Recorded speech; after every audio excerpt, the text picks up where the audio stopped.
Simon vagyok, ez itt a Video of Thrones, és ma a 15 legfőbb különbséget mutatom meg nektek a sorozat és a könyvek között.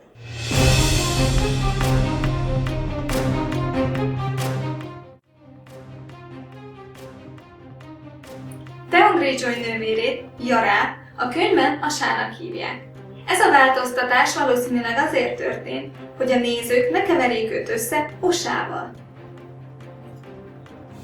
A könyvben a Targaryenek szeme lila-lilás-kék, míg a sorozatban Daenerys és Viserys szeme kék.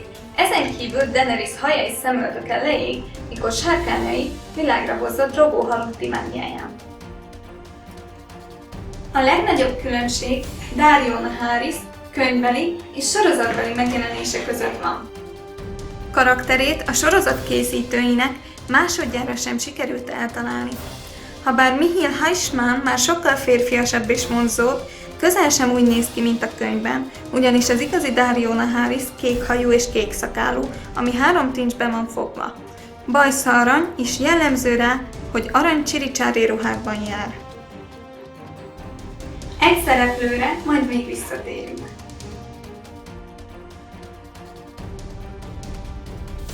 Erős Belvás Kárban találkozott Daenerys-szel. Azóta követi és védelmezi őt. Belvás egy hatalmas termetű harcos, aki annyi csatát nyert, ahány heget visel a mellkasán és a hasán, ugyanis minden egyes csatában ellenfelének egyetlen egyszer hagyja, hogy megvágják. Kár, hogy kimaradt a sorozatból, szívesen megnéznénk közte és a hegy között egy párbajt. A következő szereplő elég érdekes. Ő a magas szív szelleme, akivel Arya akkor találkozott, amikor még a testvériséggel volt. Ez az öreg nő a hegyen lakik, alacsony, görnyed, haja fehér, szeme pedig vörös. Különleges képessége, hogy látja a múltat és a jövőt.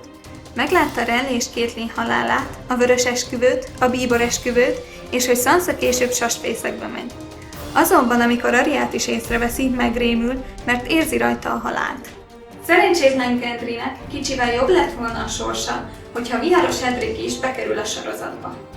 Viharos Edric ugyancsak Robert Baratheon fatja, és a könyvben őt viszi el Stannis, hogy vérével és esetleg az elégetésével hatalmat szerezzen magának. Tehát a könyvben Gendry soha nem jár sárkánykön, ám őt is, úgy mint Gendryt a sorozatban, Davos menekíti meg. Hideg kéz számomra az egyik legrejtélyesebb karakter, és rettentően elkeseredtem, amiért kihagyták őt a sorozatból. Róla igazából senki se tudja, hogy kicsoda, micsoda, de az biztos, hogy halott. Csak mégis él. Ő segítette át Szemet és Szegfűt a falon túlról délre, és Brenéket a falon túlra a gyermekekhez a Varsafnáig. Senki se tudja, hogy valójában ki lehet ő, ugyanis állandóan csukját visel.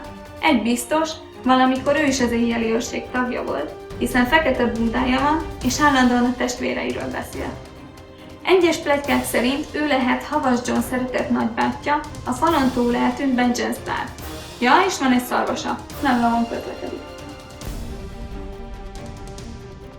A könyvben nem tudunk semmit sem másokról. Na jó, talán annyit, hogy obszidiánnal meg lehet őket ölni, és hogy jönnek. Azt ígérte, hogy jön a pizza! Persze, utána jön a pizza. Melisandre nem csak egy, hanem 2 áglovagnak adott életet. Az egyikkel, mint tudjuk, Renlyt ölette meg, a másikkal pedig a Renlyre egyik felesküdött ház urát. Hogy miért? Mert ellenáll Stannis hadseregének, és mert ott volt Viharos Edric. Joffrey halálát okozó méreg nem egy nyakláncról, hanem egy hajdíszről származott. Már a sorozat nem adja vissza, de Arya és Jon is kezd vargá válni. Bár ők ezt nem tudják, de érzik a változást és élnek a képességükkel. Ha már a vargoknál tartunk, emlékeztek erre az alakra? Őt nem Jon öli meg. Szerencsétlennel sokkal viccesebb dolog történik. Ő valójában nem jön át a falon, Stannis támadásakor az erdőbe menekül, ahol a mások és a holtak serege végez vele, ám lelke benne ragad egy farkas testében. Aztán, ahogy bandukolt az erdőben, találkozott egy rémfarkassal, Nyárral, akit épp Brandon Stark szállt meg, és legyen annyi elég, hogy Bran győzött. A könyv nem ír semmit se Theon szenvedéséről. Azt se tudjuk, hogy le van-e neki vágva a mindene, vagy nincs. Egyszer csak eltűnt Theon, és megjelent bűzös. A könyvben Jaime-vel nem Bronn, hanem Ilyn Payne gyakorol vívni, ami ha belegondoltok sokkal észszerűbb. Mármint egy néma kinek mondja el, hogy milyen bénán vívsz. Jaime nem a bíboresküvő előtt, hanem jóval utána tér vissza Királyvárba. Xarox Daxos, hogy ki? Ez a tag él, bár a sorozatban se láttuk meghalni. A lényeg, hogy önként és dalolva adott hajókat Daenerysnek, senki nem lapott el semmit. A második ember pedig egyik személyes kedvencem, Jojen Reed. Igencsak meglepődtem, amikor a sorozatban megölték, és szerintem nem vagyok egyedül. Még van egy személy, aki a könyvben él, de majd róla később beszélünk. A könyvben ő egy Lannister házra felesküdött családtagja. Egy hercegnő, akit Jeyne Westerlingnek hívnak. Robb igazából nem azért veszi el, mert szereti, hanem mert megtörtént egy-két dolog, és ezért vállalja a felelősséget. Mivel hercegnő, Robb nem viszi el magával, biztonságban akarja tudni Zúgóban. És milyen jól teszi, mert a könyvben ő még mindig él, és ha van egy kis szerencsénk, várandós.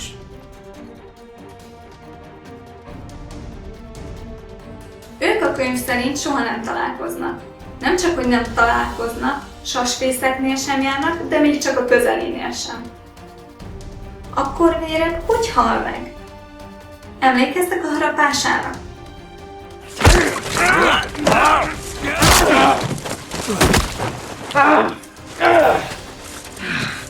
Elfertőződik. Semmi izgalmakkal teli verekedés, egyszerűen elfertőződik a sebe és elgyengül. Arya tényleg ott hagyja, de ez a könyvben is sokkal érthetőbb, mert ott a kapcsolatuk sokkal ridegebb. Véreg helyett Brienne vargóhótot öli meg, méghozzá úgy, hogy leharapja a fülét, és neki meg az fertőződik el. Ebből következik, hogy a könyv szerint vargóhót soha nem járt nem csak hogy a falon túl, de még a fal közelében sem. És Bran se vele, se pedig Havas Johnnal nem találkozik.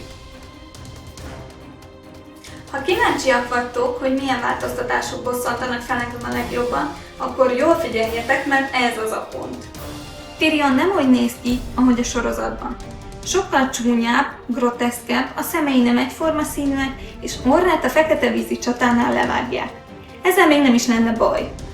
De Jaime kiszabadítja Tyriont a börtönből, és amikor szétválnak, a könyv szerint egy hatalmasat veszekednek. Hogy miért? Készüljetek fel, hosszú lesz. Mint tudjuk, Tyrion régebben már volt házas. Egyszer Jaime-vel mentek az utcán, és meglátták, ahogy egy nőt molesztálnak. Jaime elkergette a férfiakat, míg Tyrion vigyázott a lányra, akit amúgy Tisának hívtak. Az éjszakát együtt töltötték, majd rá 2 hétre összeházasodtak. Azonban ezt Tywin megtudta, és azonnal semmisítette a frigyet, plusz megparancsolta a katonáinak, hogy erőszakolják meg Tisát, és ezt Tyrionnak végig kellett néznie. A legvégén neki is meg kellett tennie ugyanezt. Később Tywin azt mondta Tyrionnak, hogy ez az egész csak színjáték volt, Tisha pedig egy szajha, és ez azért volt jó, hogy végre férfi lehessen belőle. Tyrion teljesen összezuhan, úgy érezte, hogy őt már soha nem fogják szeretni. Mikor az életében feltűnik Shae, Tyrion a korábbi sérelmek okán is tartózkodni akar tőle. Amúgy a könyvben érezhető, hogy Shae nem szereti őt. És itt jön a csavar. Jaime a szökéskor árulja el Tyrionnak, hogy Tisha nem volt szajha, hanem valóban szerette őt. Ekkor Tyrionnak teljesen elborul az agya, úgy dönt, hogy kiírtja az egész családot, kezdve az apjával. Csak hogy ekkor találkozik Shae-vel, aki rosszkor volt rossz helyen. Ez a legdurvább változtatások egyike. Catelyn Stark él. Hogy hogyan? Emlékeztek Milly Torosra, aki Beric Dondarriont már 6-szor feltámasztotta? Megtalálta Catelyn Stark holttestét. Remélem, figyelve ezeket a változásokat, aki még nem tette, kedvet kapott a könyvek elolvasásához. Tegyétek meg, ugyanis lassan 2 különböző történetről beszélünk. Ha tetszett a videó, ne felejtsetek el adni egy lájkot, iratkozzatok fel, ugyanis hamarosan új videóval jelentkezem. Ha több információra van szükségetek a sorozattal vagy a könyvvel kapcsolatban, kattintsatok a linkre a leírásban. Sziasztok!